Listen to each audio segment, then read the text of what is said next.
Hello friends, आज हम communication का नेक्स्ट टॉपिक करेंगे, यानी कि नेक्स्ट हमारा क्वेश्चन करेंगे। इस क्वेश्चन को हम पहले समझेंगे। हर क्वेश्चन को समझना बहुत जरूरी है। मैं आपको स्टार्टिंग से यही बात बोल रही हूँ, किसी भी चीज को लर्न नहीं करना, रटना नहीं है। आपको समझ कर ही क्वेश्चन के आंसर फाइंड आउट करने हैं। और ये ऐसा नहीं है कि ये कम्युनिकेशन मैं आपको करा रही हूँ तो सिर्फ कम्युनिकेशन से रिलेटेड आपका जो क्वेश्चन आएगा। ये जो क्वेश्चंस हैं आज के टाइम में क्या किया गया है कि हमारे जो एनटीए है वो क्वेश्चंस को मिक्स करके दे रहा है, यानी कि टीचिंग जो हमारा सब्जेक्ट है, हायर एजुकेशन जो सब्जेक्ट है, कम्युनिकेशन और आईसीटी, ये चारों जो हमारे सब्जेक्ट है ना, उनका मिक्सचर बना के दे देता है क्वेश्चन। तो अगर आपको जो है सिर्फ कम्युनिकेशन आता है तो आप क्वेश्चन नहीं सॉल्व कर पाएंगे, आपको सिर्फ आईसीटी आता है आप नहीं कर पाएंगे। तो इसलिए आपको हर सब्जेक्ट की नॉलेज होना बहुत जरूरी है। साथ के साथ आपको समझ होना जरूरी है।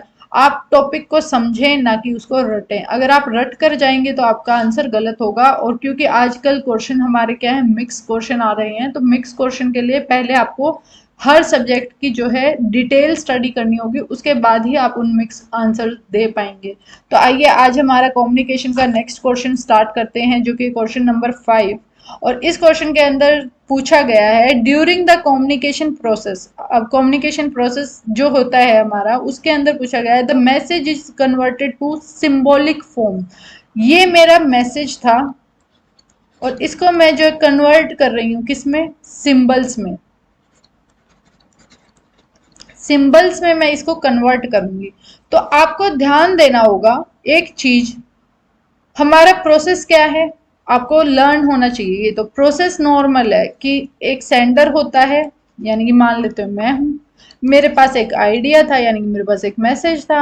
अब मैं उसको जो है एनकोड कर रही हूँ, यानी कि मैं उसको आपके लिए ट्रांसमिशन कर रही हूँ, ट्रांसमिट कर रही हूँ उसको। फिर मैं एक चैनल डिसाइड कर रही हूँ या मीडिया डिसाइड कर रही हूँ कि किस चीज़ के थ्रू मेरे को पहुंचाना है, उसको मैं ट्रांसमिशन के लिए सोर्स ढूंढ रही हूँ। फिर आप रिसीवर हैं, आपके पास मैसेज जाता है, आप उसको डिकोड करते हैं, आप उसको समझते हैं उसी लैंग्वेज में कि आप जो है जिस लैंग्वेज को समझ पा रहे हैं कि या जिस वे में समझ रहे हैं। नेक्स्ट आता है कि आप उसके ऊपर कोई रिस्पॉन्स देंगे और ये हमारा फीडबैक रिसीवर में पहुंच जाएगा। तो ये हमारा नॉर्मल प्रोसेस है कम्युनिकेशन का। अब ये क्वेश्चन के अंदर नॉर्मल सी चीज पूछी गई है आपसे कि एक प्रोसेस है जिसके अंदर, कम्युनिकेशन के प्रोसेस के अंदर एक मैसेज है, एक मैसेज है, उसको हम कन्वर्ट करते हैं सिंबॉलिक फॉर्म के अंदर, सिंबल्स में हम कन्वर्ट कर रहे हैं। जरूरी नहीं है कि ये सिंबॉलिक फॉर्म लिखा हुआ है, इसकी जगह वर्ड्स आ सकता है। वर्ड्स में हम क्या है कन्वर्ट कर रहे हैं हमारे मैसेज को।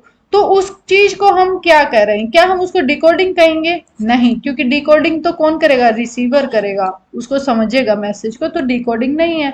एक्सपेंडिंग, क्या मेरे आइडिया क्या था, फ्री ऑफ कॉस्ट, और मैं इसको क्या इस आइडिया को ही एक्सपेंड कर दूंगी, बढ़ा दूंगी, तो ये भी ऑप्शन गलत है। नेक्स्ट आता है एनकोडिंग। अब हम क्या कर रहे हैं, एनकोड कर रहे हैं। एक आइडिया था, एक मैसेज था, जिसको मैं क्या कर रही हूँ, एनकोड कर रही हूँ, लिख रही हूँ या सिंबल्स में कन्वर्ट कर रही हूँ। उसको हम क्या कह रहे हैं कि एक मैसेज को कन्वर्ट करना सिंबल्स में, उसको हम क्या कहते हैं, एनकोडिंग कहते हैं। तो एनकोडिंग हमारा राइट ऑप्शन और नन ऑफ द ऑप्शन तो रहा ही नहीं।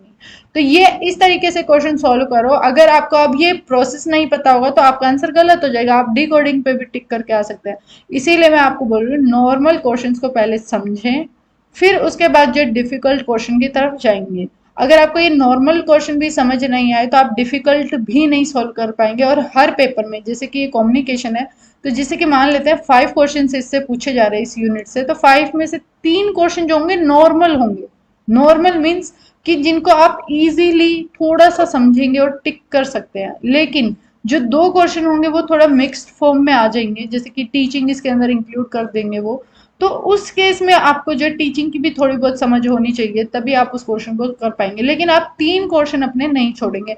हर यूनिट का यही सेम पैटर्न है। हर यूनिट यानी कि 10 यूनिट है, 10 यूनिट में 3 क्वेश्चन ऐसे आते हैं जो बिल्कुल इजी होते हैं, यानी कि 30 क्वेश्चन ऐसे होते हैं 50 में से जो बिल्कुल इजी होते हैं, बिल्कुल इजी। और बच्चा इनको भी नहीं सॉल्व कर पाता। क्यों? क्योंकि वो डिफिकल्ट क्वेश्चंस को करने के चक्कर में इन क्वेश्चंस को छोड़ देता है, और यही रीजन है कि फिर वो आगे नहीं कर पाता, सॉल्व नहीं हो पाते। तो ये हमारे क्वेश्चन हैं। कुछ इंपॉर्टेंट क्वेश्चन मैं आपको कराऊंगी।